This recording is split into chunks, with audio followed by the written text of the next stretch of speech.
श्री देवी शारदा, श्री देव गणेश, प्रभु श्री रामचंद्र, भगवान श्री गोपाल कृष्ण, श्री महारुद्र हनुमान, महर्षि श्री वेदव्यास, श्रीमद् आद्य शंकराचार्य, वंदनीय श्री वाल्मीकि मुनि, परम पूज्य श्री गोस्वामी तुलसीदास महाराज, सद्गुरु श्री ब्रह्मचैतन्य महाराज, या सर्वांच्या प्रेरणेनं आणि तुम्हा सर्व मंडळींच्या आशीर्वादानं आज चौथा दिवस, तारीख 18, दोन महापुरुषांचे जन्म आजच्या दिवशी झालेले आहेत. भक्तीच्या दृष्टीनेच आपण नेहमी विचार करतो आणि त्यातूनही नामस्मरण भक्ती, शुद्धा भक्ती. शुद्ध म्हणलं तरी चालतं, पण स्त्रीलिंग आहे म्हणून शुद्धा भक्ती रामकृष्णांच्या बोलण्यात असायचं. ते त्यांचाच आज जन्म आहे. गौरांग प्रभू चैतन्य आणि त्यांचीच एक परंपरा पाळणारे आपले रामकृष्ण परमहंस, या दोघांचाही आज वाढदिवस आहे. गौरांग प्रभूंबद्दल काय सांगितलं जातं, ते एवढे त्या कृष्ण नामात बुडून गेले, हरिबोल हरिबोल हरिबोल असं म्हणत जायचे. आणि सुरुवातीला त्यांच्या मागे कोणी यायचे नाहीत, म्हणून असं गमतीनं ते म्हणायचे की माझ्या मागे या, हरिबोल हरिबोल हरिबोल. आणि नंतर मुक्कामावर पोचल्यानंतर मी तुम्हाला देईन झोल झोल. झोल म्हणजे एक मासळीचं एक पदार्थ, तो खायला म्हणून लोक प्रत्यक्षात तिथेही गेल्यानंतर हरिबोलच असायचं. मृदंग, आणि मृदंगातून हरिबोल हरिबोल जे निघायचे ते म्हणजे मातीतून चैतन्याचा हुंकार किंवा आविष्कार, तसा तो प्रकार असायचा. रामकृष्ण परमहंसांच्या बाबतीत ते ज्यावेळेला यात्रेला गेलेले होते तेव्हा नदिया प्रांत म्हणून जो आहे तिथे आल्यानंतर ते खाली पडले. आपण हा प्रसंग पूर्वी बघितला आहे. आणि असं लोटांगण घालत घालत घालत घालत आणि ती सीमा संपल्यानंतर ते उभे राहिले. लोकांनी विचारलं की तुम्ही असं का केलं. एका अर्थाने त्या भावावस्थेतच होते, देहभान नव्हतं, पण त्याच्या पलीकडे काहीतरी आहे ना. तू नाम घे हे माझ्या बुद्धीला किंवा मेंदूला सांगणारी कोणतीतरी एक शक्ती आहे. मेंदू सांगतो चला आता नाम घ्यायला बसा, मग आसन वगैरे घ्या, जपमाळ वगैरे घ्या, चला पहिल्यांदा वैखरीने म्हणा, हे मेंदू सांगतो मला. मेंदूला कोण सांगतं. तशी एक उन्मनी अवस्था असताना अशी एक शक्ती मार्गदर्शन करत असते की इथे आता पडलंच पाहिजे, कारण हा जो प्रांत आहे, हा जो भाग आहे, त्याची माती वापरून मृदंग करतात. आणि ज्या मृदंगातून हरिबोल निघतात ती माती तुडवत कशी जायची, हा तो भाव आहे. आणि तो भावावस्थेत, देहभान हरपलेल्या अवस्थेत नक्कीच तो जागा आहे, जिवंत आहे. असे खाली पडले, लोटांगण घालत गेले, सीमा संपल्यानंतर उभे राहिले, हा भाव आहे. म्हणून उपासनेसाठी त्यांनी पंचवटी नावाचं स्थान बांधलेलं होतं, तयार केलेलं होतं. कुठलेही पंचवट, वट म्हणजे मोठे वृक्ष, अक्षय वट, वडाचं झाड, पण कुठल्याही मोठ्या वृक्षाला वटच म्हणतात. पंचवटी म्हणजे 5 वडाची झाडं नाहीत. तर शंकराचं म्हणून बेलाचं झाड, विष्णूचं म्हणून आवळ्याचं झाड, नंतर आपण म्हणतो ना की संसार वृक्ष म्हणून पिंपळाचं झाड, औदुंबर हे दत्ताचं झाड, वटवृक्ष हा अक्षय, हा वृक्षांचा प्रतिनिधी म्हणून वटवृक्ष. असे 5 मोठे वृक्ष तुम्ही बांधलेत की ते स्थान समाधीला योग्य असतं. काल आपण जो विषय बघत होतो की प्रश्न विचारलेले आहेत गरुडाने, पण त्याच्याही आधी गरुडाने जे प्रश्न विचारले की तुम्हाला असा देह कसा मिळाला, एवढी तुम्ही रामभक्ती करताना अजूनही कावळेच कसे राहिलात. मनात आणलं असतं तर तुम्ही गरुड काय, तुम्ही साक्षात रामही बनू शकला असतात, कारण युगानुयुग तुम्ही ही रामकथा सांगताय. आणि शंकरांनी मला सांगितले कुठल्याही प्रलयाचा त्यांच्यावर परिणाम होत नाही. म्हणजे एका अर्थाने तुम्ही अमर आहात, मृत्युंजय आहात, मग तुम्ही असेच का राहिलात, असे काही प्रश्न त्यांच्या जीवनाबद्दल होते. म्हणून ते म्हणाले मी माझं चरित्रच सांगतो. आणि ते काकभृशुंडीचं आत्मचरित्र आपण काल बघितलं. नंतर गरुडाचा मोह हा आधीच गेलेला आहे काकभृशुंडींच्या दर्शनापूर्वी. असं जे वातावरण आहे ते आपल्याला आपल्या घरात, आजूबाजूला आपली जी उपासना स्थानं आहेत तिथे निर्माण करता येईल का, ते कसं करायचं. सहज तुम्हाला एक सांगतो. आधी ती 4 वृक्षांची नावं, कालचा जो विषय आहे तो फक्त एवढंच बघणार आहोत. काय सांगितलं त्यांनी? पीपर तरु तर, पिंपळाच्या झाडाखाली काय करतात? ध्यान सोधरे, ध्यान. पिंपळाच्या झाडाखाली ध्यान. आपण हेही बघितलं होतं की निरनिराळी स्थानं सांगितलेली आहेत की जिथे जाऊन त्या प्रकारची उपासना केलीत, त्या देवाची उपासना केलीत तर तुम्हाला जास्त फळ मिळतं. हे फळ आता उदाहरणार्थ सगळीकडे हरियाळी पसरलेली आहे, अगदी सुंदर प्रसन्न ताज्या दुर्वा आहेत, अशा ठिकाणी बसून तुम्ही जर अथर्व शीर्ष म्हणलं किंवा अगदी प्रणम्य शिरसा देवम किंवा ओम गंग गणपते नमः, तुम्हाला जास्त अनुभव येईल. हा अनुभव त्या दुर्वात नसतो, लक्षात ठेवा. हा माझ्यात असतो आणि मी तो भाव निर्माण करतो. स्वतःला मी सूचना देतो की आज वा सगळीकडे हरियाळी पसरलेली आहे आणि आपण आज गणेशाची उपासना करतोय. बेलवृक्ष आहेत सगळीकडे, खाली सगळी बेलाच्या पानांचा गालिचा झालेला आहे. चला ओम नमः शिवाय म्हणूया. त्या बेलाच्या पानाचा माझ्या उपासनेशी अर्थाअर्थी म्हणजे कार्यकारण असा काही संबंध नाही आहे काही, पण मी मनात देतो सूचना. मग त्या दगडाच्या मूर्तीत मी भाव नाही का निर्माण करत आणि मला ती जिवंत वाटायला लागते. मला खऱ्या गुरूंपेक्षा, जिवंत गुरूंपेक्षा त्यांची मूर्ती किंवा प्रतिमा मी अखंड रात्रंदिवस उपासना केली तर जास्त चैतन्यमय जिवंत वाटते आणि ती तशी बनते सुद्धा. म्हणून सांगितलेलं आहे की वृक्ष आहेत, वृक्षाच्या खाली उपासना करा तुम्ही. आणि सगळ्याचा उपयोग जीवन सुधारण्यासाठी, म्हणजे जीवनाची प्रत सुधारण्यासाठी. ती केव्हा सुधारणार आहे? तुम्ही चांगला माणूस बनलात तर. आणि चांगला माणूस आपण कशानं बनणार आहोत? पैशानं नाही, सौंदर्यानं नाही, सत्तेनं नाही आणि उपभोगाने नाही. आपण बनणार आहोत भक्तीच्या माध्यमातून किंवा ज्ञानवर म्हणजे उपासनेच्या माध्यमातून. आध्यात्मिक उपासनेच्या माध्यमातूनच माणूस अधिक चांगला बनणार आहे, हे लक्षात ठेवा. म्हणून पीपर तरुतर ध्यान सोधरई, म्हणजे ध्यान चालू असतं तिथे. विशेषतः काकवृषंडी ध्यान करायचं. चला पिंपळाच्या झाडाखाली बसूया. पीपल तरुतर जाप यज्ञ पाकरी तर करई. हा वडासारखाच मोठा एक वृक्ष आहे पाकरी. पिंपरी काल म्हणलं होतं. तिथे जपयज्ञ. जपयज्ञ म्हटल्यानंतर हवनच करायला पाहिजे असं नाही. मी ज्या वेळेला यज्ञ भावनेनं जप करतो, आणि यज्ञ भावना म्हणजे रामा हे माझं नाही, हे तुझंच आहे. श्रीराम जय राम जय जय राम स्वाहा, श्रीराम जय राम जय जय राम स्वाहा, हे म्हणलं जरी नाही तर हे नाम आहे ना, मी तुला अर्पण करतोय. मला प्रपंचातला कुठलाही लाभ हे नाम घेऊन मिळवायचा नाही आहे. हे नामासाठी नाम, नामासाठी नाम हे रामापेक्षा सुद्धा श्रेष्ठ आहे. कामासाठी नाम ही एक सामान्य माणसाची वृत्ती आहे, वाईट नाही आहे, पण कायम तिथेच कामासाठीच तुम्ही नाम घेणार. आणि मग आपण ठरवतो की मुलाला फर्स्ट क्लास मिळाला, मी 3 माळा रोज करत होतो, आता 5 माळा करतो, त्याला डिस्टिंक्शन मिळू दे. असं काही नियम आहे काय? नाही आहे. म्हणून कशाला? त्याला कितीही मार्क्स पडले तरी मी आनंदाने त्याच्या पर्सेंटेजचा स्वीकार करू. तो विषयात नापास झाला तरी आनंदाने, काही हरकत नाही बाळा, पुढच्या वेळेला पाहूया, हे मागूया. मनशांती मागूया, समाधान मागूया. आणि ते जर मिळालं तर मग बाकी काय असलं काय नसलं काय. आंब छाह करी मानसपूजा. मानसपूजेला स्थान कशाला पाहिजे असं तुम्ही म्हणाल? नाही ना. 4 झाडं आहेत, आंब्याची छाव म्हणजे आंब्याची छाया आहे, त्या आम्र छायेत तो मानसपूजा करत असतो. आता मानसपूजा म्हणजे जिथे मी जाईन तिथे मन आहे, आणि मन आहे तिथे पूजन आहे. पण तिथे छान बसून आंब्याचं झाड हे संसाराचा वृक्ष मानलेला आहे. आंब्याच्या यांचं पानांचं तोरण आपण लावतो ना, संसार पाडवा म्हणतो, म्हणजे गुढी पाडवा, तिथे ते लावतो. त्याचा करा तयार करतो आपण किंवा एखादा घट तयार करतो, त्याला आंब्याची पानं लावतो, नारळ ठेवतो, माहीत आहे ना, आम्रवृक्ष. मानसपूजन छानपैकी तिथे मानसपूजन चालू आहे. तजी हरिभजनु काजुन दूजा. आणि हरिभजन सोडून दुसरं काज दूजा कुठलंही करत नाही, फक्त हरिभजन. बरं तर, बरं म्हणजे बट, वडाचं झाड, त्याच्या खाली काय? हरिकथा प्रसंगा. हरिकथा अनंता म्हणल्यानंतर अनंत वृक्ष म्हणजे अक्षय वृक्ष ना. वटवृक्ष कधी मरत नाही, कारण त्याचं तो असतानाच दुसरे वृक्ष निर्माण झालेले असतात. तशी हरिकथा कधी संपत नाही. काल आपण बघितलं होतं, हरिकथा ब्रह्मांड वेधून पैलाड न्यावी. हा आत्मविश्वास आहे, पण हा भक्तीचा किंवा प्रेमाचा आत्मविश्वास आहे, गर्वाचा किंवा अहंकाराचा नाही आहे. मी जग जिंकेन असं एखादा सिकंदर किंवा एखादा नेपोलियन किंवा एखादा हिटलर म्हणतो, त्याच्यात प्रेम कुठे, नम्रता कुठे आणि लोकांचं कल्याण कुठे? हा आत्मविश्वास उपयोगाचा नाही आहे. तो त्यांचाही नाश करणार आहे, जगाचाही नाश करणार आहे. म्हणून बरं तर कह हरी कथा प्रसंगा आवही सुनही अनेक विहंगा.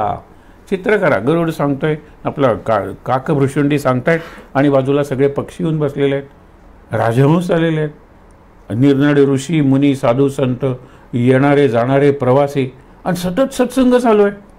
विचार करा ना तुम्ही. सुनही सकल मते बिमल बराला मराला, अत्यंत शुभ्र असा मराला म्हणजे हंस, तोही आलेला आहे. हंस खरं निरक्षर विवेक करणार आहे, आणि विवेक हे बुद्धीचं वरच्या पातळीवरचं कार्य. नाम कशाला घेऊ? अरे नामाने विवेक अधिक कुशाग्र होईल, शार्प होईल, हे लक्षात ठेवा. सुनही सकल मते बिमल मराला, बस ही निरंतर जे तेही ताला. जे कोणी येत आहे, ताल म्हणजे सरोवर, शुकताल म्हणजे शुक सरोवर. त्या सरोवराच्या काठी ज्यावेळेला हे सगळं चालू आहे, येता जातात, बसतात, आनंदात राहतात, आणि त्यांचे चित्तवृत्ती, त्यांची मनोवृत्ती, त्यांचे स्वभाव बदलून जातात, जसा गरुडाचा गेला. हे सांगितल्यानंतर सहज गंमत म्हणून तुम्हाला सांगतो की वाल्मिकीने सांगितलं आहे सुरुवातीला की ही माझी रामकथा किती दिवस लोकांच्या प्रचारात राहील, लोकप्रिय राहील, लोकांना आवडत राहील. त्यांनी सांगितलं यावत स्थास्यंती गिरया सरितश्च महितले. जोपर्यंत या पृथ्वीच्या पाठीवर काय पर्वत उभे आहेत आणि नद्या वाहत आहेत. त्यांनी सूर्यचंद्राची साक्ष नाही काढली, कारण सूर्य हा दाहक आहे आणि चंद्र हा मेलेला आहे. चंद्रावर पाणीसुद्धा आहे की नाही इथपासून अजून सुरुवात आहे. मग कशाला उपयोग आहे? तारे वगैरे नक्षत्र त्याची कशाला साक्ष काढता तुम्ही? त्यांनी साक्ष काढलेली आहे उभे पर्वत, वाहणाऱ्या नद्या. उभे पर्वत हे क्षेत्र आणि वाहणाऱ्या नद्या हे तीर्थ. जोपर्यंत तीर्थक्षेत्र आहे, जोपर्यंत नद्यांच्या काठांवर मानवाची संस्कृती ही विलसते विकसते, तोपर्यंत रामकथा लोकेषु प्रचरिष्यते, लोकांच्या प्रचारात राहील. काही गमतीनं म्हणलेलं आहे की रामकथा किती दिवस लोकांना कितीदा ऐकली तरी गोडच वाटते. हे किती दिवस गोड वाटत राहील? रामायणाची लोकप्रियता, राम नामाचं महत्ता किंवा महात्म्य हे किती दिवस राहील? अगदी सोपं आहे. एक जण म्हणला, ज्यावेळी माशांना म्हणजे फिश पाण्याचा वीट येईल ना, त्याच वेळेला रामकथेचा लोकांना वीट येईल. एक कवितेत इंग्लिशमध्ये फार सांग, till salmons sing in street. सामंत हे माशाचं नाव आहे. आपण गंमत म्हणूया, जोपर्यंत मासे रस्त्यावर ब्रेक डान्स करत नाहीत तोपर्यंत रामकथा ही लोकांच्या प्रचारात राहील. म्हणण्याच्या पद्धती आहेत. एकच सांगायचं आहे की अनंत काळ म्हणून हरिकथा अनंता. अनंता म्हणजे अनंत, लाख श्लोक, 10 लाख श्लोक असं नाही आहे. अनंत काळपर्यंत, अनंत काळपर्यंत ते राहील. गरुडाचे प्रश्न, सप्त प्रश्न हा त्यांनी शब्द वापरलेला आहे. जसं सप्तकांडात्मक रामायण आहे तसे 7 प्रश्न आहेत गरुडाचे. काल आपण पहिले बघितले होते, पण आज पहिल्यापासून जरा विस्तारानं पाहूया. पहिल्यांदा नाथ. आता हे फक्त मी तुम्हाला वाचून दाखवतो. हा निषिद्ध पक्षाकडे मला का पाठवतोय शंकर? हा भाव शंकरांनी त्याच्या चेहऱ्यावर वाचला आणि शंकर म्हणाला जा तू, मी सांगतोय ना. हळूहळू त्याच्यापर्यंत पोचण्यापूर्वीच हा गरुड एवढा बदलला, आणि आता गेल्यानंतर प्रत्येक ओळीत त्यांनी कुठली कुठली शब्द, संबोधन ज्याला म्हणतात ना, ॲड्रेसेस, ते वापरलेत बघा. नाथ. पहिल्यांदा तो त्या कावळ्याला काकभृषुंडीनं नाथ म्हणतो. हा खगपती, हा खगश्रेष्ठ, हा पक्ष्यांचा राजा, पक्षीराज. नाथ मोही निज सेवक जाणी. हे नाथा म्हणजे काकभृषुंडी, मला आपला सेवक मान. कशाने फरक झाला?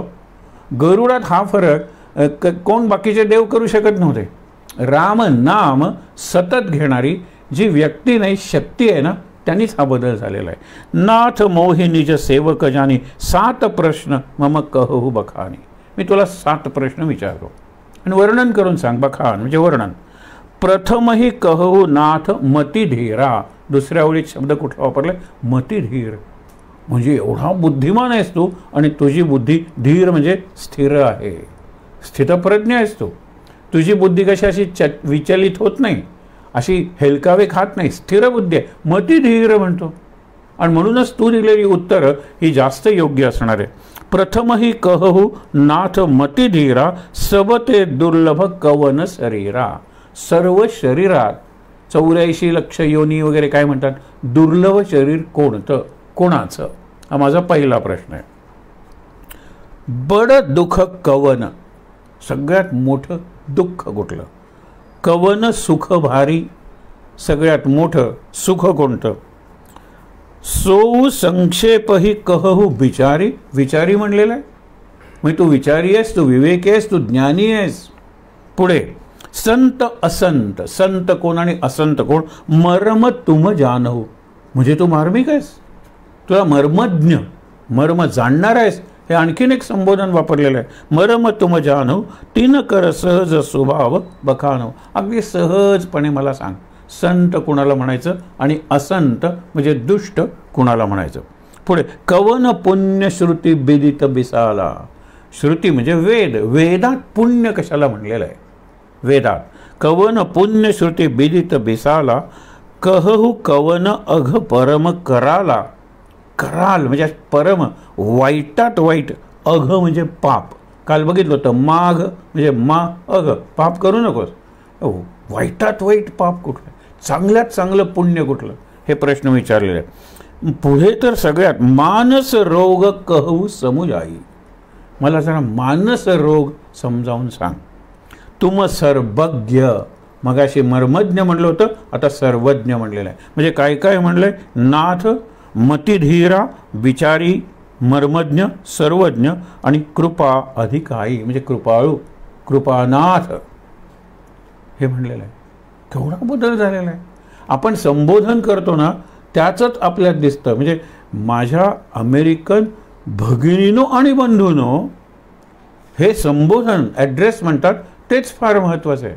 आपण पुढे मानस रोगांच्या वेळेला बघूया, पण आत्ता सांगायला काय हरकत नाही. एक अत्यंत चांगला डॉक्टर वक्ता, अत्यंत सुविद्य, व्यासंगी, विचारी असलेल्या लोकांसमोर भाषण करायला उभा आहे. आणि भाषण करायला तो काय सांगतो? माझ्या मानसरोगी बंधू भगिनीनो. काय वाटत असेल त्यांना? हे अपमानास्पद आहे. मनोरुग्ण. आणि नंतर त्यांनी मानसरोग म्हणजे काय सांगितलं, जे आपण काल एका वाक्यात बघितलं होतं. आज आपण विस्ताराने बघणार आहोत. मनाचा तोल जाणं. मग कोणाचा क्रोधाने जातो, कोणाचा लोभाने जातो, कोणाचा अहंकाराने जातो, कोणाचा स्पर्धेमुळे जातो, कोणाचा पराभवामुळे जातो. मनाचा अगदी विजयामुळे सुद्धा मनाचा तोल जातो. मनाचा तोल गेला की ते मन नॉर्मल नाही आहे, आणि नॉर्मल नाही म्हणजे रोगी आहे, पण मानस रोगी. म्हणून काल सांगितलं होतं, मनोरुग्ण हा जरा जहाल शब्द वाटतो, तीव्र शब्द वाटतो, कारण लगेच आपल्याला मेंटल हॉस्पिटलच दिसतं. पण मानस रोगी, रामचरित मानस हे मानस रोगांवरचं औषध आहे, हे उत्तर आहे, लक्षात ठेवा. रामचरित म्हणजे रामचरित्र, आणि त्या रामचरित्रात जे मानस आहे म्हणजे अंतरंग आहे. आपण परवा बघितलं होतं, मानसी राजहंस पोहतो, म्हणजे माझ्या मनात विवेक करणारी, नीरक्षीर विवेक करणारी बुद्धी कायम ठेवून रामायण वाचा. मानस रोगावर औषध आहे. आपण ते पुढे बघणारच आहोत. म्हणून पहिल्यांदा सांगितलं, तुम सर्वज्ञ कृपा अधिकार. तू कृपेचा अधिकारी आहेस, माझ्यावर कृपा कर आणि मला तू सांग. पहिला प्रश्न आहे, सर्वात दुर्लभ शरीर कोणतं? उत्तर अर्थातच नरदेह. सगळ्या संतांनी नरदेहाचं आतून वर्णन केलेलं आहे ना, ते फार किळसवाणं केलेलं आहे. अरे मलमूत्रांच्या गटारं वाहत असतात तिथून, आणि काय तो जन्म, 9 महिने असं आक्रसून बसायचं, आणि नंतर उलटं, खाली डोकं, वर पाय, आणि अत्यंत त्या क्लेश सहन करत, त्रास वेदना सहन करत जन्म घ्यायचा. निरोधे पचे कोंडिले गर्भवासी, अधोमुख रे दुःख त्या बालकासी. समर्थांनी सांगितलं, कशाला जन्म घेता परत माणसाचा? म्हणजे या जन्माच्या, आणि फक्त माणूसच सुटणार आहे. जन्म मृत्यूच्या चक्रातून सुटण्यासाठी जे कर्म म्हणजे भक्ती काय, ज्ञान काय आवश्यक आहे, ते फक्त मनुष्य करू शकतो. म्हणून मनुष्याचं शरीर महत्त्वाचं आहे. मनुष्याचं शरीर का महत्त्वाचं आहे आपण बघूच या की. सर्वात दुर्लभ शरीर. जनावरांची जी शरीर आहेत ना, ती आडवी आहेत. मग तो व्हेल मासा असू दे किंवा पाणघोडा असू दे, किंवा हिप्पो म्हणजे पाणघोडा, राहिनो म्हणजे गेंडा असू दे, किंवा पूर्वीचे अगदी डायनोसॉर्स वगैरे असू देत, हत्ती असू दे, सगळे आडवे आहेत. माणूस उभा आहे. माणूस उभा असल्यामुळे झालं काय की त्याचा श्वास उभा चालू झाला. हा उभा श्वास तो आत्मविश्वास निर्माण करणार आहे. शंकर ज्या वेळेला सांगतो श्वास आणि निश्वास याच्यामध्ये मी विश्वास ठेवतो, कारण पुढचा श्वास येईल याची काय खात्री आहे. म्हणून पार्वती घेतला श्वास, विश्वास, सोडला श्वास, विश्वास, म्हणून श्वास आणि निश्वास याच्यामध्ये विश्वास आहे.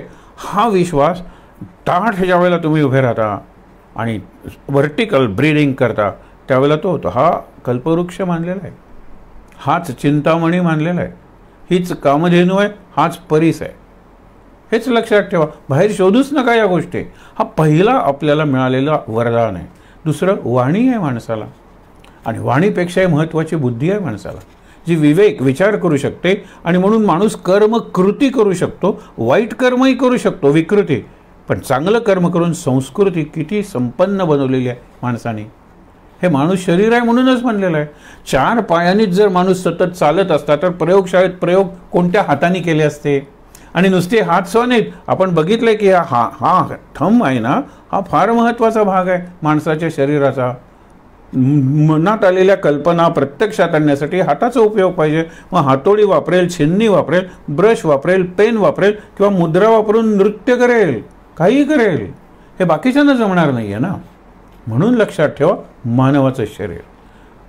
लहान मुलांना प्रश्न विचारला होता की सगळ्यात बिग ॲनिमल कुठला? एलिफंट. लार्ज कुठलं? ते म्हणाले की व्हेल. एक जण सांगतो ब्लू व्हेल, देवमासा, हत्तीपेक्षा, आणि हत्तीपेक्षा खरंच तो मोठा असतो. ग्रेट ॲनिमल कुठलं? एक मुलगा म्हणतो, sir how can animal be great? बघा हा प्रश्न आहे, how can animal be great? Great म्हणजे महान. हे बिग वगैरे महा होते, महाप्राणी. पण महान प्राणी मग कोण बनू शकेल? मॅन. म्हटलं मॅन इज ॲन ॲनिमल. 2 पायाचं ना जनावरच आहे तो. ग्रेट हा म्हणाला. आणि ग्रेट दोन्ही बाजूने. सैतान व्हायचं ठरवलं तरी सैतान the great, Alexander the great and god the great. मी मानव म्हणून महान होऊ शकतो, दानव म्हणूनही महान होऊ शकतो, आणि देव म्हणूनही महान होऊ शकतो. हे देव, दानव, मानव ज्याच्या शरीरात आहेत, आणि तिघांचं एक प्रकारचा संगम आहे. आणि त्यातून तो प्रगती एका तो माणूस आहे. आणि प्रगतीसाठी जी कृती लागते ती कृती, त्याच्यासाठी लागते बुद्धी, ती बुद्धी मानवाकडे आहे. म्हणून मानवाचं शरीर. मानवापेक्षा सौंदर्याचे निरनिराळे पैलू असलेले आहेत की प्राणी. मोराचा पिसारा, माणसाला काय केस आहे तो. अगदी नाव जरी असेल एकाचं मयूरा रे फुलवित ये रे पिसारा, काय तो केस पिंजरून येणार आहे? कुठला पिसारा आहे? नाही आहे. आवाज कोकिळेचा नाही आपल्याकडे. आपल्याकडे गजगती हत्तीची चाल काय किंवा बगळ्याची चाल काय, अत्यंत उडण्याची ग्रेस आहे बगळ्याच्या किंवा हंसाच्या, हे नाही आहेत आपल्याकडे. पण हे सगळं थोडं थोडं थोडं घेऊन बुद्धी ही सगळ्याच्या वर श्रेष्ठ आहे. म्हणून ज्ञानेश्वर सुद्धा म्हणतात की हा जो सागर मला भवसागर ओलांडायचा आहे, त्याच्यासाठी मला गुरुनी काय दिलं? मम हृदयी सद्गुरू. बघा, मम हृदयी सद्गुरू जेणे तारिलो हा संसार पुरू. पुरू म्हणजे पूर. संसाराचा जो पूर आहे तारून नेला कुणी? माझ्या आत असलेल्या सद्गुरूने. त्यांनी काय? म्हणोनी विशेषे आदरू विवेकावरी. भक्ती नाही सांगितली नुसती, ज्ञानाची वरची पायरी, विचार, विवेक. त्या विवेकामुळे आत असलेल्या सद्गुरूंनी हा संसाराचा पूर, संसाराचा सागर माझ्याकडून पार करून नेला. मला अगदी व्यवस्थित दुसऱ्या तीरावर घेऊन गेले. हे लक्षात घ्या. म्हणून कितीतरी सांगता येईल मानवाच्या शरीराबद्दल, सांगूच नका, विशेषतः बुद्धीबद्दल. कारण जे केवढेही शोध वगैरे लागले, कितीही निरनिराळ्या प्रकारची यंत्र बनवली, रोबो वगैरे यंत्र मानव बनवले, तरी ते बनवणारी जी बुद्धी आहे ना, ती या सगळ्यांपेक्षा श्रेष्ठ असली पाहिजे. आता बॉम्ब टाकल्यानंतर हजारो माणसं मरतील, पण बॉम्ब तयार केला आहे माणसानं, हे लक्षात ठेवा. तो टाकायचा काही नाही हे ठरवणारा सुद्धा माणूसच आहे. म्हणून मानवाचं शरीर हे सर्व शरीरात श्रेष्ठ आहे. आणि संतांचं उत्तर का माहीत आहे ना? माणूसच फक्त कर्म करू शकतो, पाप किंवा पुण्य. कुत्रा नाही करू शकत, नाही कुठलंही जनावर पापही करू शकत नाही आणि पुण्यही करू शकत नाही. आणि त्यामुळे त्याला बंधनं नाही आहे. पाप म्हणजे दुःख, त्यातून नवीन निर्माण होतं ना दुःख, आणि पुण्य म्हणजे सुख, नवीन सुख नाही. जनावरं जेवढी पाप आणि पुण्य म्हणजे सुख आणि दुःख भोगायला आलेले आहेत, तेवढं भोगल्यानंतर जनावर मेलं. एखादं नवीन जन्मलेलं कुत्रं सुद्धा मोटरसायकल खाली येऊन मरतं, संपलं त्याचं आयुष्य. तेवढंच होतं त्याचं. आता तो वरच्या युनिट गेला असेल की नाही वगैरे, हा सिद्धांत ज्यांनी मान्य करायचा त्यानं मान्य करू दे, पण चिंतन करायला हरकत नाही आहे. मुद्दा काय आहे, मानव हा सर्वश्रेष्ठ आहे, कारण मानव ही नुसती भोगयोनी नाही आहे, तर ती कर्मयोनी आहे. आणि कर्म सांगण्याचे विचार आणि विवेक हे फक्त माणसाला आहे. Rational animal, thinking animal and discrimination करतो, योग्य काय अयोग्य काय, सत काय असत काय, तो माणूस आहे. पण आज माणसाने जणू आपण बुद्धी ही मुक्त करून घेण्यासाठी हे विसरलेलाच आहे. जास्त बंधनात टाकणारी बुद्धी आपण माणसाने, हे भोगयोनीतलेच आपण झालेलो आहोत. हा विचार करण्यासारखी गोष्ट आहे. एखादा रोबो, ज्याला ह्युमनॉइड म्हणतात, म्हणजे माणसासारखा दिसणारा, माणसासारखे कपडे घालणारा, माणसासारखा चालणारा, बोलणारा, स्वतःचा परिचय करून देणारा, एखाद्या विषयावर भाषण करणारा, असे रोबो तयार झाले, ते ह्युमनॉइड म्हणतात. तरीसुद्धा तो यंत्रासारखा वागला ना, कळू शकेल, कारण तो यंत्र मानव आहे. पण मानव ज्या वेळेला यंत्रासारखा वागतो, जे आपण वागायला लागलेलो आहोत, विचार करण्यासारखे. आणि बाकीच्याचा, मी माझ्या मुक्तीचा विचार मीच करणार आहे, मला बाहेरून कोण मुक्त करणार नाही. बाहेरून मुक्त करायला काय गोवा आहे का मुक्ती आंदोलन? संत मुक्तीचा मार्ग दाखवतील, पण मुक्त मलाच व्हायचं आहे. आणि हे स्वातंत्र्य सर्वांना आहे, त्या रस्त्याच्या कडेला असलेल्या त्या दुर्दैवी भिकाऱ्याला सुद्धा आहे, आणि गगनचुंबी इमारतीच्या सगळ्यात वरच्या मजल्यावर राहणाऱ्या त्या जगातल्या सर्वश्रेष्ठ म्हणजे सर्वात श्रीमंताला सुद्धा आहे. मुक्त होण्याचं स्वातंत्र्य आहे. म्हणून मानव शरीर. पण आपण विसरलोय जणू काही, नाभीच्या वर आपण माणूस आहोत हे विसरलेलो आहे. आणि मानव श्रेष्ठ आपण मस्तकाच्या वर आहोत. म्हणून हा मान आहे ना, हा असलेला प्राणी म्हणून मानव का, गमतीनं म्हणता येईल.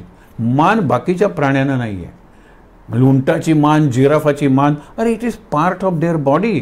माझी जी मान आहे ना, हा ब्रिज आहे. इथपर्यंत मी जनावरच आहे, इथे पुढे मी काय प्रत्यक्ष परमेश्वर होऊ शकतो. परमेश्वराची कल्पना कोणी निर्माण केली? परमेश्वरावर ग्रंथ कोणी लिहिले? परमेश्वराची सूक्त, स्तोत्र आणि निरनिराळी सूत्र कोणी निर्माण केली? हे निरनिराळे प्रयोग करून जवळजवळ नवीन मानव जन्माला घालण्यापर्यंत माणूस पोचलेला आहे. हे कुणाच्या ह्याच्यावर पोचलेला आहे हे विचार करूया ना आपण. हे विसरलेलंच आहे. हा भाग, ह्या भागाचा उपयोग करून दुसऱ्याला त्रास देणं, या भागाचा उपयोग करून मोह, क्रोध, सूड, ईर्षा, या भागाचा उपयोग करून, या भागाचा उपयोग करून जास्तीत जास्त भोग कसे घ्यायचे, या भागाचा उपयोग करून जास्तीत जास्त काम कसं चुकवायचं, या भागाचा उपयोग करून, म्हणजे या भागाचा उपयोग मी खालचा जो भाग आहे जनावराचा, तो जनावराचा भाग अधिक चांगल्या पद्धतीने वाटण्यासाठी मी करतोय. बघा ना तुम्ही, विचार करण्यासारखा. बाकीच्या जनावरांना पुनरुत्पादनाचे सीझन्स आहेत. माणूस हा वर्षभर पुनरुत्पादन करू शकतो. अरे मग त्याच्यामुळे प्रॉब्लेम्स होतील. त्यांनी साधन शोधून काढली, त्यांनी औषधं शोधून काढली. म्हणजे शोधून कुठून काढली? इथून काढली. कशासाठी काढलं? नाभीच्या खालच्या भागातून. नाभीच्या खाली भोगाची सगळी इंद्रिय आहेत, आणि ते जास्तीत जास्त भोग कसे मिळावेत म्हणून वापरायचा, का जास्तीत जास्त भोगातून सुटून त्याग कसा करायचा म्हणून हे वापरायचं. Choice is yours. जगायचं कसं तुम्ही ठरवा. माणसासारखं, जनावरासारखं, का आपण म्हणतो देव माणसासारखं, देवासारखं, संतांसारखं. म्हणून पहिल्या प्रश्नाचं उत्तर खूप सांगता येईल, पण हे लक्षात ठेवा की मुक्तीचा जो एक प्रकारचा आहे, आणि मेल्यानंतर मुक्ती हा कन्सेप्ट विसराव तुम्ही. जिवंतपणे मुक्त. संत किती मुक्त असतात. म्हणून समर्थांनी म्हणले मनाच्या श्लोकात की भये व्यापिले सर्व ब्रह्मांड आहे. ब्रह्मांडात अगदी मुंगीपासून ते ब्रह्मदेवापर्यंतना भीती आहे. ब्रह्मदेव सुद्धा कल्पांतात नाश होतो, मग ब्रह्मदेव पुन्हा सगळं नाश होतो, उरतं ते फक्त ब्रह्म उरतं, परब्रह्म उरतं. त्याला सुद्धा भीती आहे. असे किती ब्रह्मदेव होऊन गेलेत, असे किती हजारो शक्र, शक्र म्हणजे इंद्र होऊन गेलेले आहेत. ते त्यांनाही भीती आहे आपल्या अस्तित्वाची. मुंगी किड्यांनाही भीती आहे. भये व्यापिले सर्व ब्रह्मांड आहे. भयातीत, भयातीत तो अनंत कोटी ब्रह्मांड नायक. म्हणून संतांना भीती नाही. भीतीच्या पलीकडे भयातीत तो संत अनंत पाहे.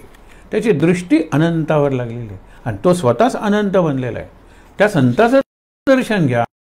आणि तुलसीदास हे असे संत आहेत. माणूसच संत म्हणू शकतो, संत कुत्रा नावाचा नाही. आपण म्हणतो की महाराजांचा कुत्र्यांनी नंतर अन्न पाण्याचा त्याग केला, घोड्यांनी अन्न पाण्याचा त्याग केला. हे असोसिएशन आहे. फार त्यांना महाराज म्हणजे कोण होते माहीत नाही. महाराजांच्या ठिकाणी दुसरा असता की जो त्यांची रोज निगा करत असता, तो गेल्यानंतर महाराज म्हणजे कोणीतरी मोठे आहेत हे त्या आपण म्हणतो ना बत्ताशा घोड्यालाही कळलं नाही आणि त्या कुत्र्याला कळलं नाही, त्या गंगी गाईलाही कळलं. मुद्दा काय आपला की कळणं हे माणसालाच फक्त शक्य आहे. म्हणून दुसरा प्रश्न काय, सर्वात मोठं दुःख काय. परवा आपण फक्त ते बघितलं की दारिद्र्य दुःख आहे. आणि दारिद्र्य म्हणजे कसलं, आर्थिक नाही. सध्या आर्थिक दारिद्र्य घालवायला कितीतरी मार्ग मोकळे झालेले आहेत. स्टार्टअप्स वगैरे आपण म्हणतो, छोट्याशा ह्याच्यावर सांगते गाड्यावर साधी भजी वगैरे करतात, ते बंगले घेतात विकत. पानाचे ठेले असतात, पानं विकणारे, मिळतो हा पैसा मिळवता येतो. त्यात ते दारिद्र्य नाहीच आहे, कल्पनांचं दारिद्र्य. एकाने सांगितलं होतं ना दारिद्र्याबद्दलचा तो प्रसिद्ध श्लोक आपल्याला माहित आहे, भो दारिद्र्य नमोस्तुभ्यम, हे दारिद्र्या तुला नमस्कार. आश्चर्य वाटेल कशाला, सिद्धोहम त्वत्प्रसादतः, मी सिद्धी मिळवलेली आहे तुझ्या कृपेमुळे. दारिद्र्या तुझ्या कृपेमुळे मला एक सिद्धी प्राप्त झालेली आहे. कोण, पश्याम्यहम जगत सर्वम नमाम पश्यति कश्चन, मी सगळ्या जगाला बघत असतो पण जग मला पाहू शकत नाही, मी अदृश्य झालेलो आहे. मित्र, अरे तो येतोय म्हटल्यानंतर रस्ता बदलून निघून जातो, मी त्याला दिसतच नाही, कारण त्याला वाटेल मी 5 रुपये तरी मागेन त्याच्याकडे. दारिद्र्य म्हणजे मी कोणालाच दिसत नाहीये, मी अदृश्य झालेलो आहे, ही सिद्धी आहे. दारिद्र्या तुला नमस्कार. आता एक लक्षात ठेवा, संस्कृतमध्ये दारिद्र्य हा दुसरा शब्द नाही. आणि गरिबी हा शब्द वापरतो जो मराठी नाही आहे, संस्कृत तर नाहीच आहे, समजण्यासाठी वापरतो. गरिबी हे वरदान आहे, दारिद्र्य हा शाप आहे. काय अर्थ आहे त्याचा, गरिबीत एक चॅलेंज आहे. ज्यावेळेस आपली पुस्तकाची बॅग डोक्यावर घेऊन तरंगत जाऊन म्हणजे पोहत जाऊन शाळेत जाणारा एक मुलगा, केवळ एक पैसा होता त्यावेळेला, बोटीचं नावेचं इकडून तिकडे या काठावरून त्या काठावर नेणं, एक पैसा तोही त्याच्याकडे नव्हता. देशाचा पंतप्रधान झाला ना लाल बहादूर शास्त्री. किती सांगू, गरिबी. गरिबीत एक चॅलेंज आहे. पण दारिद्र्य म्हणजे श्रीमंत माणूस सुद्धा दरिद्र्य असू शकतो. आपण बघा ना, बऱ्याच वेळेला सुंदर कपडे वगैरे घातलेले, ज्या वेळेला घरी गेल्यानंतर शर्ट वगैरे काढतात तेव्हा बनियानला 4-5 तरी छिद्र पडलेली असतात. हे दारिद्र्य आहे ना, एवढं कशाला, नीट शिवून तरी घाला. म्हणून दारिद्र्य ही मनाची अवस्था आहे आणि गरिबी ही कुटुंबाची आर्थिक वगैरे ती स्थिती आहे. गरिबी ही स्थिती आहे, दारिद्र्य ही अवस्था आहे. म्हणून दारिद्र्य नको. हे सगळ्यात मोठं दुःख सांगितलेलं आहे. कल्पनांचं दारिद्र्य, मनाचं दारिद्र्य. आपण काय म्हणतो, किती मनाने तरी श्रीमंत असायला काय हरकत आहे. महाराज नेहमीच म्हणायचे की ज्याला कशी गरज नसते ना तो सगळ्यात श्रीमंत आहे, आणि ज्याला हे हे हे पाहिजे आहे ना तो सगळ्यात दरिद्री आहे. आपण मागे एक गोष्ट बघितली होती, फार मार्मिक आहे म्हणून सांगतो थोडक्यात. एक साधू बसलेला आहे, किती छान बसलेला आहे, शांत. एक माणूस जातो, परत आल्यानंतर बघतो की काय तो तसाच बसलेला आहे ध्यानस्थ. तो त्याच्या कटोऱ्यात एक कॉईन टाकतो, आणि त्यावेळेला सोन्याची नाणी होती, एक गोल्ड कॉईन, सुवर्ण मुद्रा त्या कटोऱ्यात टाकतो. आवाज ऐकल्यानंतर तो साधू डोळे उघडतो आणि त्याला म्हणतो, भल्या माणसा इकडे ये, हे घेऊन जा, मला याची गरज नाही आहे. आम्ही कंदमुळं वगैरे खाऊनच जगतो ना, लंगडी घातलेली आहे, आम्हाला या सुवर्णाची गरजच नाही आहे, तो घेऊन जा. तो म्हणतो, दिलेलं दान मी परत घेणार नाही, तुला कोणाला देऊन टाकायचं असेल तर देऊन टाक. आता हा विचार करते, कोणाला द्यावं, ज्याला जास्तीत जास्त धनेशणा हे पैसा पाहिजे, जास्तीत जास्त कोण आहे त्याला. इतक्यात मिरवणूक येते एक समोरून, आणि तो विचारतो कसली मिरवणूक आहे. अरे हे राज्य आहे, आमच्या राजाने जिंकलंय आणि ते आता निघालेत मिरवणुकीने, कशासाठी, दुसरं राज्य जिंकण्यासाठी. हे काय हत्तीवरून येत आहेत आमचे महाराज, असं त्या शिपायांनी सांगितलं.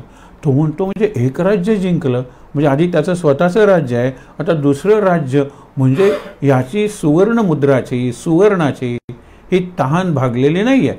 म्हणून हत्ती ज्या वेळेला समोर येतो त्यावेळेला तेव्हा हा फेकून मारतो. त्याला काही मारायचं नसतं, टाकायचं असतं राजाच्या अंगावर, पण हत्तीवर बसलेला राजा म्हणून हा जोरात फेकतो, ते त्याला लागतं आणि तिथून रक्त येतं. त्याला राग येतो, कोण तो मला राजाला मारलं. सगळे सैनिक त्याला धरतात. तो राजा त्याला विचारतो, मी काय तुझं वाईट केलं होतं म्हणून तू मला मारलंस? तो म्हणतो, मला तुला मारायचा हेतू नव्हता, पण मला हे नाणं एकाने दिलं, मला त्याची गरज नव्हती. ज्याला जास्तीत जास्त याची गरज आहे त्याला द्यावं म्हणून मी तुझ्या अंगावर फेकलं. हे सैनिक वगैरे नाही, त्याच्यापेक्षा तुला जास्त गरज आहे. तुझ्याकडे भरपूर सुवर्ण आहे, तरी सुद्धा तुला आणखीन सुवर्ण पाहिजे. त्यावेळेला तो हत्तीवरून उतरतो आणि नमस्कार करून सांगतो की माझे डोळे तुम्ही उघडलेत. प्यास, तहान, हे किती आणि कशाची? अरे ज्ञानाची तहान असते, प्रेमाची तहान असते, सेवेची तहान असते, त्यागाची तहान असते. फक्त पैशाची आणि उपभोगांची तहान, ही तहान संपणार आहे कधी? हल्ली तुम्हाला सांगतो, एक अत्यंत लोकप्रिय सुंदर दिसणारी नटी रहस्यामय अवस्थेत मेली. किती ती सर्जरी करून घेत होती तरुण दिसण्यासाठी. खर्च सोडा, कारण श्रीमंत होती ती. किती औषधं, किती इंजेक्शन्स, किती सर्जरी, प्लास्टिक सर्जरी वगैरे. हे कशासाठी? ही सौंदर्याची तहान, लक्षात ठेवा, कधी संपणार आहे बघा तुम्ही. आणि म्हणून तो म्हणतो की तुला ह्याची जास्त गरज होती. हे सगळ्यात मोठं दारिद्र्य आहे.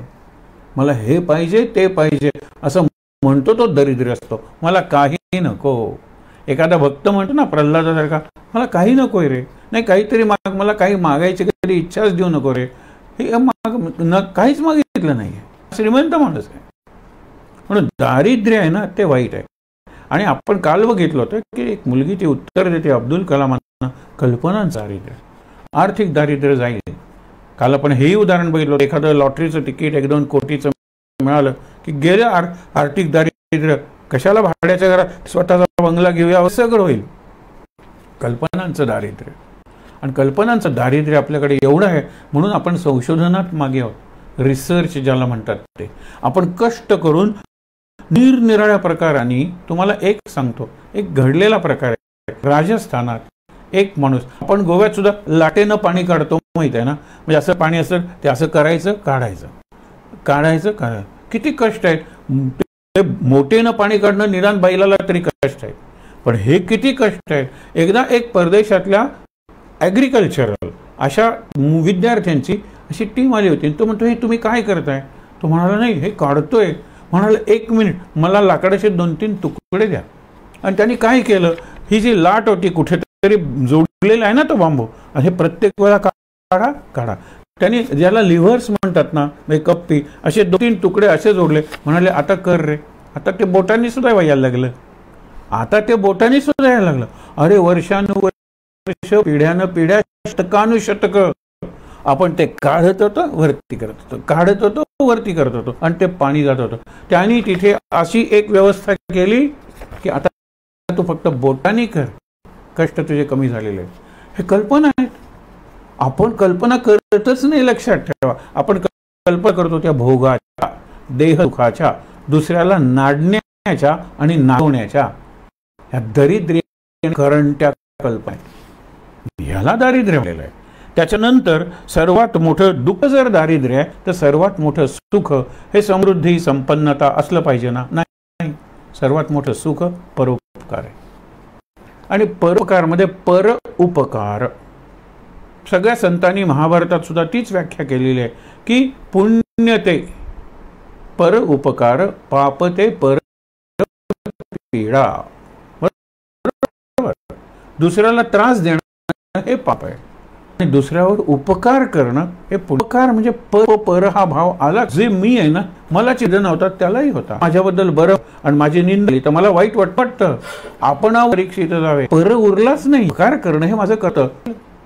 तू कसं मरणार नव्हतो आता असता, मग तुझं मी दिलं तर कुठली तरी शक्ती असणार आशावादावर आहे. पर उपकार मोठं सुख. उपकार कर, तो जो प्रार्थना त्यापेक्षा किती नमत. तसेच बरेच वेळेला आपण म्हणतो तळतळाट, जळफळाट, शाप.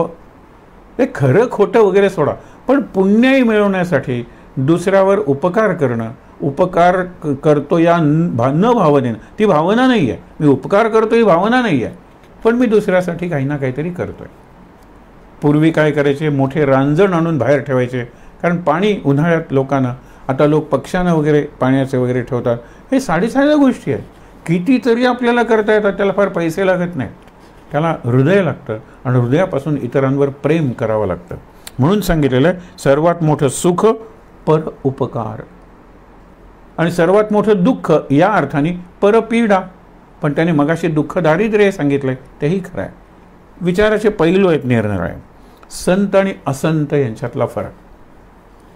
संत म्हणजे जगाचं कल्याण करतात, जगाची सेवा करतात, जगाला मार्ग दाखवतात, बरोबर. आणि असंत त्याच्या विरुद्ध. असंत म्हणजे खल, दुर्जन, दुष्ट, की ज्यांच्या निर्दालनासाठी मी घेतो आणि साधूंच्या परित्राणासाठी. परित्राणाय साधूनाम आणि विनाशायच दुष्कृताम. साधू कोण आणि दुर्जन कोण, सज्जन कोण आणि दुर्जन कोण, हा प्रश्न विचारलेला आहे. त्यांनी उत्तरं दिलेले आहेत.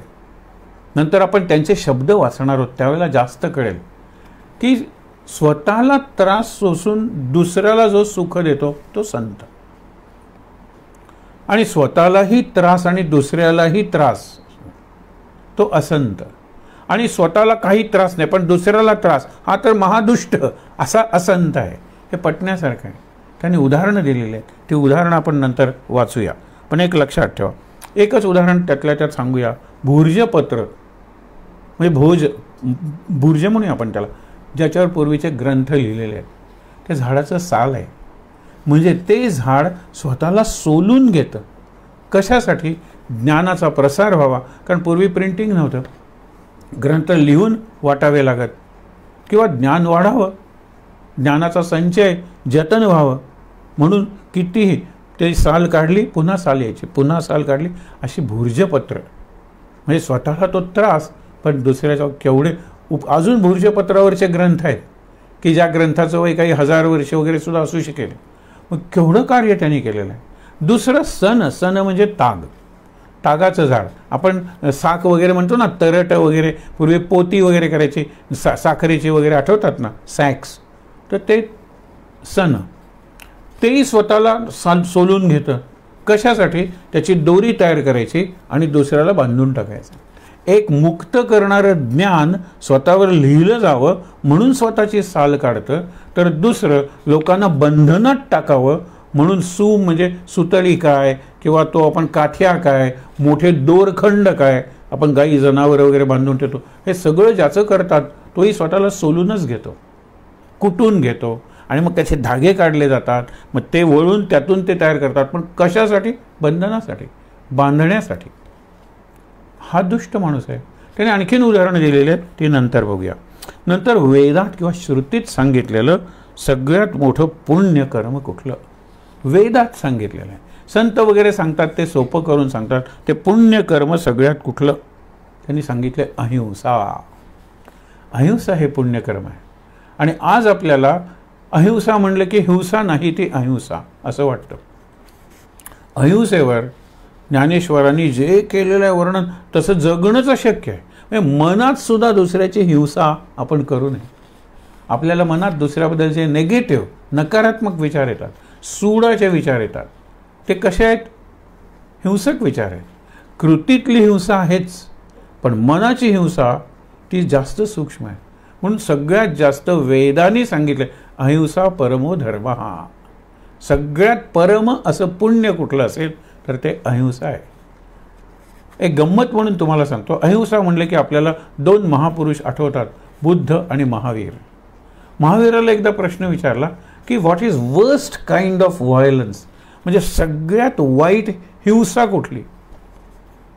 आता हिंसा म्हणजे किलिंग की नाही, don't kill animals, don't kill insects, don't kill birds, killing is हिंसा. त्यांनी काय उत्तर दिलं माहिती आहे ना, killing time is worst kind of violence. आणि आपण म्हणतो आता पूर्वी किलिंग टाईम, आता चिल म्हणतात, शब्द बदलला, जस्ट चिल रे, काय व्हॉट आर यू डुईंग, नाही किलिंग टाईम. मराठीत आपण माशा म्हणतो, इथे किलिंग, हिंसा सांगितलेली आहे. काळाचं महत्त्व आणि महात्म्य संतांना जितकं कळलं ना तितकं बाकीच्या क्षेत्रातल्या लोकांना कळलेलं नाही.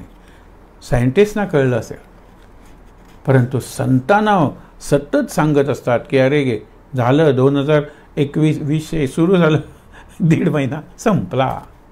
किती दिवस संपले? 45-51 दिवस संपत आले. हे सतत ते आठवण करून देत असतात. ते दुसऱ्याला आठवण करून देताना स्वतःलाही आठवण करून घेत असतात. काय वानुदेवा संतांचे उपकार मज निरंतर जागविते. हे कशाने जागवतात? गाणी म्हणून जागवत नाहीत. सावध, काळ संपतोय सावध, आयुष्य संपते सावध, संधी गमावते सावध, सतत सावध ठेवतात, जाग ठेवतात. हे मोठे उपकार आहेत. म्हणून सगळ्यात मोठं पुण्यकर्म कुठलं असेल तर अहिंसा सांगितलेलं आहे. हिंसा हे पापकर्म आहे. पुण्य कुठलं तर अहिंसा. सर्वात मोठं भयंकर पापकर्म कुठलं तर हिंसा सांगायला पाहिजे ना, पण नाही आहे. तुलसीदासांचं चिंतन निराळ आहे. दारिद्र्य म्हणजे काय ते सांगतात ना. दुःख म्हणजे काय तर दारिद्र्य आहे, आणि सुख म्हणजे काय तर परोपकार आहे. इकडे सगळ्यात मोठं पुण्य कुठलं अहिंसा, आणि पाप कुठलं तर लक्षात घ्या निंदा. आता पुढे फार गमतीदार प्रसंग त्यांनी वर्णन दिलेलं आहे तपशील. निंदा कोण कोणाची करतं आणि त्याला कोणतं फळ भोगावं लागतं. आता पुढचा जन्म कुणी बघितला आहे आणि मी आता माणूस आहे तर परत डुक्कर कसं होईल. त्यावेळेच्या लोकांना ते पटत होतं, कारण सांगणाऱ्या माणसांची उंची खूप होती तुलसीदासाची. आता तेवढ्या उंचीचा माणूस नाही आहे, आणि ऐकणारे इतके साधे होते की त्यांना ते खरं वाटत होतं. आता आपण यमाचं सुद्धा श्राद्ध जेवलेले आहोत, लक्षात ठेवा. एक वेळ आपल्याला रेडा महत्त्वाचा वाटेल, पण यमाची भीतीच वाटत नाही. कारण यम जर रेडा जर शिंग आला घुसून भीती वाटते. यम कोण? हा भीतीच वाटली. पूर्वी यम यातना, त्याच्यानंतर स्वर्ग, त्याच्यानंतर नरक, त्या नरकातले भोग, हे सगळं लोकांना खरं वाटत होतं आणि त्याच्यासाठीच निर्माण केलेलं आहे. हे इंग्लिशमधलं वाक्य आहे की path to the hell is paved with good intentions.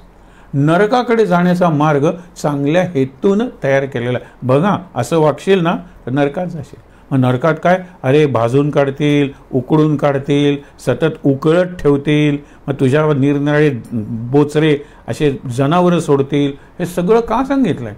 Path to the hell is paved with good intentions. स्वर्ग आणि नरक निर्माण केले ते निर्माण केलेत, आपण म्हणूया ना, अस्तित्वात आहेत वगैरे असं नाही, निर्माण केलेले आहेत. कशासाठी? चांगल्या हेतूने केलेले आहेत. चांगली कामं कर, स्वर्गात जाशील, स्वर्गातले भोग वर्णन केलेले आहेत. वाईट कामं कर, नरकात जाशील, नरकातले भोग म्हणजे नरकातल्या यातना वेदना ते सांगितलेलं आहे. मग पुढे बघूया ना. म्हणून सगळ्यात मोठं पुण्यकर्म कुठलं? वेदात म्हणजे श्रुतीत सांगितलेलं. कुठलं आहे पुण्यकर्म तर अहिंसा आहे.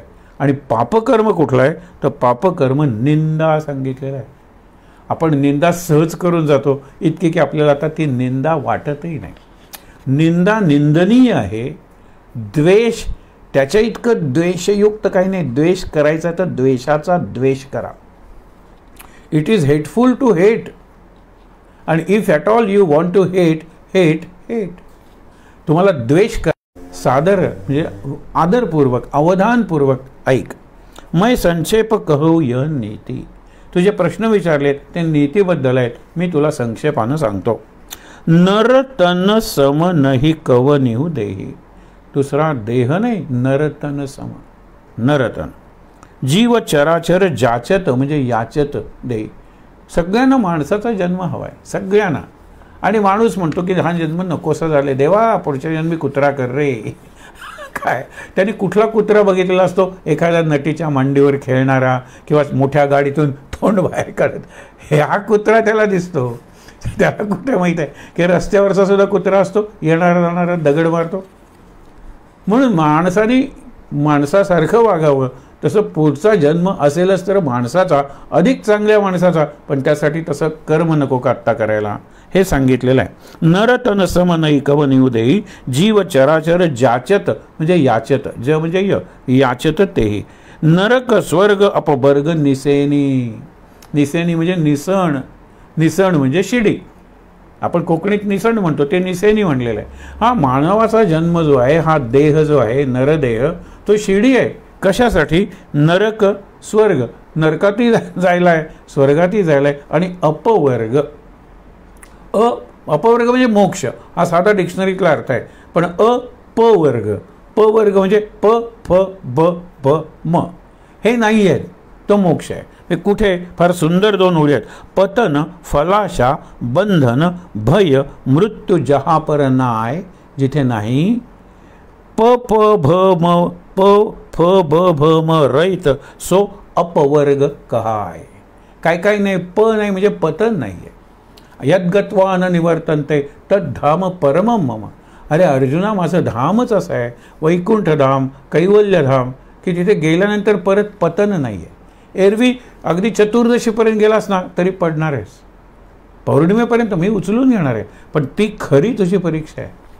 आणि लक्षात ठेव, चतुर्थीपासून तू पडलास ना तर जास्तीत जास्त पाय मुरगळेल, पण चतुर्दशीपासून पडलास ना तर मोठं फ्रॅक्चर होईल. कारण as you rise higher you fall harder, साधा नियम आहे.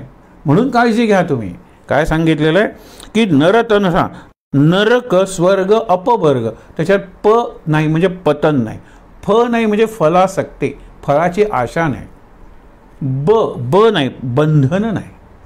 बंधन म्हणजे हे कर्म केलं कृष्णार्पण वस्तू, मी काही केलंच नाही, चुकून माझ्याकडून झालं बाबा, कृष्णा पदरात घे रे माझं पाप, पुन्हा न करण्याची बुद्धी दे, कृष्ण घेईल.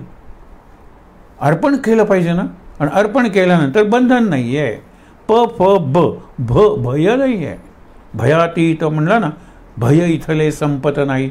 भय नाही, मोक्ष म्हणजे भयातपासून मुक्ती, भय नाही. प फ ब भ म म्हणजे मौत, मृत्यू, मरण, मरण नाही. म्हणजे प म्हणजे पतन नाही, फ म्हणजे फलाची आसक्ती नाही, फळ पाहिजे मला पण आसक्ती नाही आहे. ब म्हणजे बंधन नाही, भ म्हणजे भय नाही, आणि म म्हणजे मरण नाही. अपवर्ग काय सुंदर आहे नाही. हे संस्कृतमध्येच फक्त अपवर्ग चुकवा, हे सगळं तुम्हाला नको आहे ना. माणसाचा जन्म नको का सांगा बरं, माणसाचा देह नको का, माणसाचं मन आणि बुद्धी नको का, हे महत्त्वाचं आहे. म्हणून सांगितलेलं आहे नरक सो तनुधरी हरी भजई न जे नर. म्हणजे इतकं करून जे भजन करत नाहीत ना, हे विषय रत मंद मंद तर. हे विषय रत म्हणजे विषयात अगदी आसक्त झालेले, आणि मंद मंद तर म्हणजे अधम, आणि अधमातले अधम मनुष्य जन्माला येऊन पशुसारखे वागतात, हे लक्षात ठेवा. काच किरीच बदले ते लेही करते डारी परसमणी देही. म्हणजे पारसमणी, पारस म्हणजे काय, लाव लोखंडाला आणि कर सोनं. म्हणजे जे खालच्या पातळीवरचं आहे ते वरच्या पातळीवर नेणारा पारसमणी मिळालाय, तो फेकून देतात, आणि काच किरीचे म्हणजे काचेचा तुकडा तो सांभाळून ठेवतात. महत्त्व आहे ते चारित्र्याला, महत्त्व आहे ते गुणांना. ते गुण मिळवायचे नाही, वाटेल त्या मार्गाने पैसा मिळवायचा, आणि मग एक असं संकट येतं की तो पैसाही जातो आणि जीवन धोक्यात येतं. हे कळायला नको का. काच किरीच म्हणजे काचेचा तुकडा, बदले ते लेही करते डारी परसमणी देही. जे मिळालंय ते पारसमणी फेकून देतात. नाही दरिद्र सम दुःख जगमाही. हा तुझा पुढचा प्रश्न आहे. दारिद्र्य, दारिद्र्यासारखं दुःख नाही. नाही दरिद्र सम दुःख जगमाही संत, संत मिलन सम सुख जग नाही. संत संग म्हणजे सुख, संत समागम, संत सहवास, सोपा शब्द सत्संग. सत्संगासारखं सुख नाही, आणि दुःख कशासारखं, दारिद्र्यासारखं दुःख नाही. सत्संग हे सुख आहे सगळ्यात मोठं. पर उपकार बचन मन काया. उपकार, बचन मन म्हणजे काया वाचा मने करून जो उपकार करतो. बऱ्याच वेळेला उपकार करतो, पण मी त्याच्यावर उपकार केले तर मी दिलं नसलं हे गेला. मग त्यांनी कायेनं उपचार केला पण मनानं नाही, आणि वाणीनं नाहीच नाही. मी याला दिलं आहे, मी याला मोठे केलं आहे, माझ्या पैशावर मोठा झाला आहे, हे कशाला. म्हणून काय सांगितलेलं आहे की मन बचन काया पर उपकार करतो त्याला संत म्हणायचं. संत सहज स्वभाव खगराया. हे पक्षीराजा, सहज स्वभाव संतांचा असतो की शक्य होईल तेवढा परोपकार करायचा, दुसऱ्याचं कल्याण करायचं, त्याला सुख द्यायचं, आनंद द्यायचा. पुढे लक्षात ठेवा, भूर्ज, मगाशी उदाहरण दिलं ते, भूर्ज तरु सम संत कृपाला. संत आहेत, कृपाळू असतात. भूर्ज पानासारखे, ते करतात काय, खाल म्हणजे साल, खाल कढाई बिपती सही मरई. म्हणजे मरतात ते स्वतः पण दुसऱ्याला उपयोगी पडतात. त्याच्यानंतर सन इव, सन म्हणजे ताग सांगितलं. सन इव खल पर बंधन करे साल कढाई बिपती सही मरई. स्वतः मरतात पण इतरांनाही मारतात. ते असंत आहेत, ते दुष्ट आहेत, साधू नाही आहेत ते. आपण म्हणतो ना खल, खल पुरुष आहेत, खल वृत्तीचे. खल बिनु स्वार्थ पर अपकारी.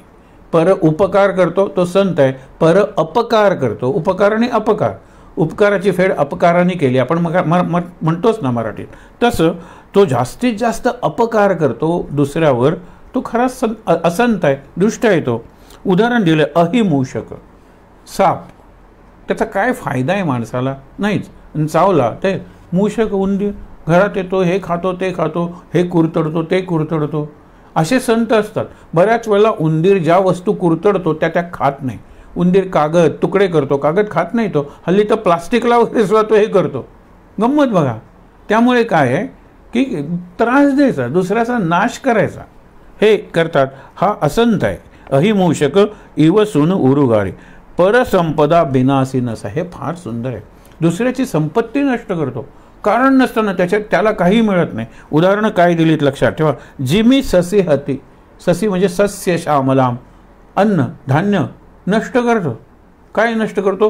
बर्फ पडलं, बर्फाच्या गारा पडल्या. आपण म्हणतो ना की गारांचा पाऊस पडला आणि पीक गेलं, गारांचा पाऊस पडला आणि फळं जमिनीवर पडली, आणि शेवटी गाराही नष्ट होतात ना, म्हणजे स्वतःही नष्ट होतात आणि दुसऱ्याचा नाश करतात. सुंदर उदाहरण आहे ते. हे ओले, ओले म्हणतो ना आपण, ओले म्हणजे गारा, हे पडतात वगैरे त्याच्यानंतर. आणि अधम ग्रह केतू, तो धूमकेतू, ही एक त्यावेळेची समजूत होती. धूमकेतू आला की काहीतरी वाईट घडतं. सध्याच्या जगात मी जर तुम्हाला सांगितलं पुढच्या वर्षी एक महान दुर्घटना घडणार आहे, अरे दरवर्षीच घडते, दर महिन्यात घडते, याच्यात काय भविष्य सांगितलं आहे काय? नक्की नाही भविष्य सांगितलं. तसं आहे ते. धूमकेतू आला ना की राजाला, समाजातल्या सत्ताधाऱ्यांना धोका असतो, म्हणून त्याला अशुभ मानलेलं आहे. रोज उगवतो त्या सूर्याला शुभ अशुभ कोण मानणार आहे? पण कधीतरी येतो त्याला धूमकेतू म्हणतो ना, इंग्लिशमध्ये कॉमेट. तो कॉमेट, तो अशुभ मानलेला आहे. तो येतो काय, त्यांनी लोकांना बघायचं, नाश करून घ्यायचा. त्याला काय मिळतं त्या कॉमेटला त्यातून? असं म्हणतात. म्हणजे बर्फाचे ते तुकडे, गारा पिकाचा नाश करतात, स्वतः नष्ट होऊन जातात. उंदीर धान्याचा वगैरे नाश करतात. सर्प दंश करण्याखेरीज त्याचा तसा काही उपयोग नाही आहे. दुष्ट उदय जग आरती हेतू, आर्त म्हणजे दुःख. दुष्टांचा उदयच दुसऱ्याला दुःख देण्यासाठी आहे, मग त्याला सहनच होत नाही त्याच्यासाठी. आणि शेवटी जथा प्रसिद्ध अधम ग्रह केतू, संत उदय संतत सुखकारी. संतांचा उदय झाला तर संतत सुखकारी. विश्व सुखद जिमी इंदू तमारी. इंदू म्हणजे सूर्य ना, चंद्र, आणि तमारी, चंद्रही अंधार घालवतो, सूर्यही अंधार घालवतो. पण सूर्य अंधार घालवतो, ताप देतो, चंद्र अंधार घालवतो आणि शीतलता देतो. संत तसे चंद्रासारखे शीतल असतात. परमधर्म श्रुती विदित अहिंसा, परनिंदा सम अघन गरीसा. इतकं पाप नाही आहे परनिंदेसारखं. आता निंदांचे फक्त प्रकार वाचून मानस रोगांपर्यंत येऊन आपण पोचलेलो आहोत. काय सांगितलं? शंकर आणि गुरु यांची निंदा करतो तो पुढील 1000 जन्म बेडूक बनतो. आता याचा काय संबंध आहे माहीत नाही, परंतु अरे बापरे, नको रे बाबा बेडूक. हां, आपण नको शंकराची निंदा करायला आणि गुरुची निंदा करणार. ज्ञानी लोकांची जो निंदा करतो तो अनेक जन्म नरकवास आणि नंतर कावळ्याचा जन्म येतो. हे सांगण्याची पद्धत आहे. त्यावेळच्या लोकांना खरंच वाटत असेल, मग बापरे आत्तापर्यंतची निंदा केली म्हणजे कावळा नक्की एक जन्म तरी आहे, असे त्यांना इथून पुढे नको रे बाप्पा असं म्हणत असतील ते. त्याच्या देवांची आणि वेदांची करतो तो रौरव नरकात. नरकातला नरक हा रौरव नरक आहे, त्याच्या पलीकडे आणि नरक नाही. त्याच्या जो वेदांची आणि देवांची निंदा करतो, तो संतांची निंदा करतो, त्याला घुबडाचा जन्म येतो, कारण त्याला सूर्य कधी दिसत नाही. हां, लक्षात ठेवा. आणि चंद्र म्हणजे चंद्रोदय आणि सूर्योदय अंधारातच जो असतो त्यालाच घुबड म्हणतो ना आपण. संतांची निंदा कराल घुबडाचा जन्म येईल. आणि शेवटचं, जे मूर्ख लोक सर्वांची निंदा करतात त्यांना वटवाघळाचा जन्म येतो, चमगादड. हा जो कोरोना आलेला आहे विषाणू, तो वटवाघळातून आला अशी एक थिअरी आहे. वटवाघळाचं कामच असं आहे, बघा मुद्दाम निंदा. ते उलटं झाडाला टांगलेलं असतं आणि म्हणतं की माझ्यामुळे झाड उभं राहिलेलं आहे, मी आधार देतोय. आपण पूर्वी ऐकलेल्या 2 ओळी ऐकून थांबणार आहोत की आपली दृष्टी अशी असते का, परसेप्शन म्हणतात, आपण असंच बघतो का फक्त. वटवाघूळ असं टांगलेलं आहे उलटं आणि कुत्रे त्याच्याकडे बघतात आणि दोघं एकमेकाकडे बघून हसतात. तो कुत्र्याला विचारतो, why are you standing upside down? तो असा उलटा का उभा आहेस? कुत्रा त्याला म्हणतो, because you are hanging upside down. तू असा आहेस, मी असा आहे. खरं म्हणजे दोघं आपापल्या देहधर्माप्रमाणे जात आहेत. आपण निंदा करतो गरज नसताना, कारण मी निंदा करतो त्या निंदेचे दोष माझ्यातच असतात. मला त्या दोषांचा परिचय असल्याशिवाय मी वापरेन कसे ते शब्द. लहान मूल म्हणणार नाही की तो एक म्हणेल दुष्ट म्हणेल, मूर्ख म्हणेल, ऐकलेले शब्द. पण तुम्ही जर म्हणणार की तो पामर महापापी आहे, नाही म्हणणार तो. आपण ते शब्द वापरतो, आपल्याला माहीत आहे, आपल्याला तो कन्सेप्ट आहे माहीत. म्हणून ज्यांना दोष देतात ते दोष आपल्यातच असतात. सावध राहूया. हे दोष, निंदा, या सगळा विषय आहे ना, तो रामचरित मानसाचा त्यांनी सांगितलेला आहे. अर्थ आहे, सार आहे, संदेश आहे. शेवटचा प्रश्न गरुडाचा, मानस रोग कोणते? तो उद्या शेवटचा दिवस आहे, आपण तो पाहणार आहोत. आणि मानस रोगावर औषध मानस, रामचरित मानस. शंकराचं मानस शंकराच्या मनात असतं, ते या किंकराच्या मनात का नाही? आपण विचार करूया. आहे त्या ठिकाणी ताट बसून डोळे मिटूया, शांत. शंकर एक टोक आहे आणि किंकर दुसरं टोक आहे. आपण बघितलं आहे, शंकराच्या मानसात जर अखंड राम आणि रामायण आहे तर आपल्या मनात का नको? रामच असलं पाहिजे असं नाही, श्याम असलं तरी चालेल. आणि मग श्यामायन म्हणजे भागवत, काय हरकत आहे? शांत. श्लोक म्हणूया. सदा सर्वदा योग तुझा घडावा, तुझे कारणी देह माझा पडावा. उपेक्षो नको गुणवंता अनंता, रघुनायका मागणे हेचे आता. जय जय रघुवीर समर्थ. ओम सहनाववतु सहनौ भुनक्तु सह वीर्यं करवावहै तेजस्विनावधीतमस्तु मा विद्विषावहै.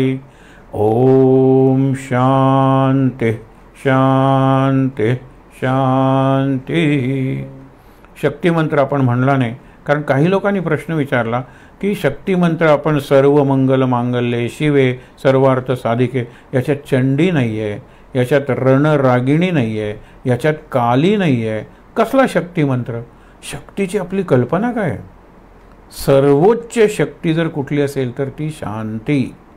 म्हणून या शांत अशा देवी, शांतीची शक्ती, म्हणून आपण त्याला शांतिमंत्र न म्हणता शक्तिमंत्र म्हणतो. आपण म्हणूया. सर्वमंगलमांगल्ये शिवे सर्वार्थ साधिके, शरण्ये त्र्यंबके गौरी नारायणी नमोस्तुते. जय नारायणी नमोस्तुते. तीनदा दीर्घ श्वासोच्छ्वास.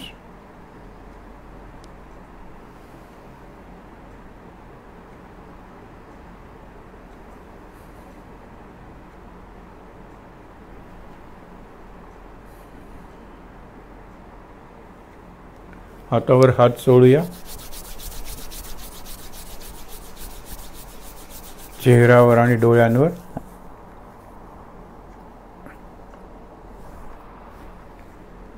अगदी सावकाश डोळे उघडून वीरासनात बसलेला गरुड, गरुड भगवान, सद्गुरुनाथ महाराज, लक्ष्मीनारायण, राम, सीता, लक्ष्मण, हनुमान आणि सगळ्यात महत्त्वाची अशी अक्षरमूर्ती, वाङ्मयी मूर्ती, ती म्हणजे रामचरित मानस हा ग्रंथ. सगळ्यांचं दर्शन घेऊया. शांत, आनंद. महाराज महाराज महाराज. सब कर्मत खगनायक एहा, करिय राम पद पंकज नेहा. श्रुति पुराण सब ग्रंथ कहाई, रघुपति भगति बिना सुख नाही।